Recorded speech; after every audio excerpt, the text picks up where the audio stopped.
All right, so if you have a Wix website 2022, how do you add Google Tag Manager, and then how do you actually start setting up like conversions and everything like that using Google Tag Manager? It's one of the ways that you're going to want to control what gets deployed on your site for JavaScript, like Google Analytics, Google Ads, remarketing, Facebook pixels, all that stuff. I'm going to show you how to do that real quick. So when you get into your website, what you're going to want to do is go to Marketing and SEO.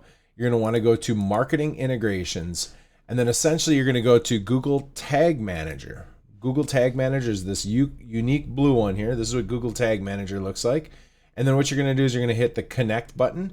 And once you hit the connect button, now I've already done this, you're going to get it all ready to go. And here's what you're going to do. You're going to go to Google Tag Manager, right? So you type in tagmanager.google.com. And once you do this, let's see, I kind of already done this for some people, but what you'll do is you'll hit create account.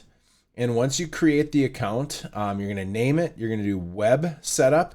You just keep answering all the questions, and you're going to get to this place where it asks you to deploy it. Well, essentially what happens here is there is a number associated with this. So in this case, what we're going to do is we're going to go to,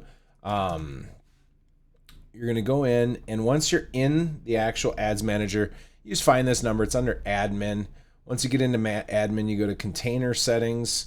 You go to, where is it? I always forget what it's actually called. Oh, here it is. So it's this number here, this GTM PBX. Once you get that, you're going to come over and you're going to you'll hit edit, or it'll be there, and you're going to put it right here. Now, this is not a matching account, but that's how you're going to do it. Now, here's the cool thing is you're going to use Google Tag Manager to deploy all sorts of things. That's how you set up Google Tag Manager for Wix in 2022. Good luck. God bless.